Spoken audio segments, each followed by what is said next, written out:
all you cool cats and kitties. I'm sorry, like 99% of y'all are probably gonna get that, and the other 1% is gonna probably think I'm crazy, but I had to do it. This is Ashley with Motivational Mommy, and I was just going through some of our Easter things. I got lucky about 3 or 4 weeks ago when I was last in Walmart. I saw a bag full of plastic eggs, and I thought, you know what? I have a feeling I'm going to need this. I'm probably not going to be able to do Easter stuff for the kids, and I wanted to keep up with tradition, so I went ahead and grabbed them. I have like 5 or 6 pieces of candy from Halloween that I like shoved in 6 Easter eggs. And I have no Easter basket, so I have these little cute 31 bags that I had gotten from a friend a while back just to keep things in. Went ahead and found some juicy gummy pack things, put those in there. But I wanted to show you some of the activities. I will put other things. I don't know what I'm going to put in there, but I'm going to find it. So these are going to be our kids' Easter baskets this year. I have 3 of them. But anyways, I wanted to show you guys the activities I was making up for the kids. I did some of these last year with the boys, but now they're to the age where I think they'll really have fun with it. Carson is 4 and Rhett is almost 3. So they're the perfect age for being able to sit and kind of do activities. But like I said, I did do some of these at 1.5 and 2. They just need some more assistance and guidance. But so the first activity I'm going to show you here, and there is no way to flip my camera at this point, so I'll just do this. Sorry for the mess in my office. You label the eggs, numbers. So what I would do here is, like, you know, once they come out to play with them and stuff, obviously you'd already have this done. It's like a matching game. You know, not only can you say, hey, match all the green together, match all the blue together, but you can have them match the colors.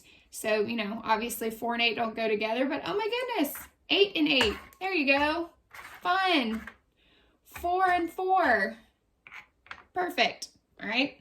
So that's simple. You just take apart, you have 10 plastic eggs, take them apart, write the same number on each one. This one is a new one I'm doing this year. Most of us have little refrigerator magnets, you know, letters. So I'm going to put them in the eggs. I can't close this up one-handed. And so these will go in their Easter baskets too, with little instructions for their games. But they'll open up the egg and they'll say, oh, you know, and this is the letter G. This is not a D. So just pretend like this is the letter D. Oh, here we go. It was for this one right here. They'll say, oh, I got the letter G. And I'll say, okay, guys, match it. Where's the letter G? Put it right there, G. You can do the same for all of them. I also have one printed for numbers, and I'm sure I'll probably color these and make these cuter. But yeah, just a fun thing. Open up the egg, find what letter's in there, and then match it. This one is the one that I did last year, and Carson really enjoyed it. Rhett really could care less. But you just take apart eggs, and then you draw patterns, and they're supposed to match them. So, you know, obviously these wouldn't be on there, but they'd pick one up and they'd say, okay, green and pink. Oh, there it is. Match it. All right. Super simple, super cheap. I think that bag was like $2 maybe. And I think it came with like, I don't even know. It's like 50 eggs or something like that. So I know a lot of people may not have these, but if you're crafty at all, I found these eggs on firstpallet.com. See right there? It's probably backwards for you guys, but firstpallet.com. And I printed a ton of these out because this is fun if you have older kids and y'all decorate your own eggs, or if you're, you know, a parent of really little ones and you need to color. But you could actually go ahead and draw this, cut it out, and then have them with the paper version match the eggs. Okay, so like if you don't have eggs and you're looking for some kind of activity, it requires a little bit of extra work. But hey, we're quarantined, so what better time, right?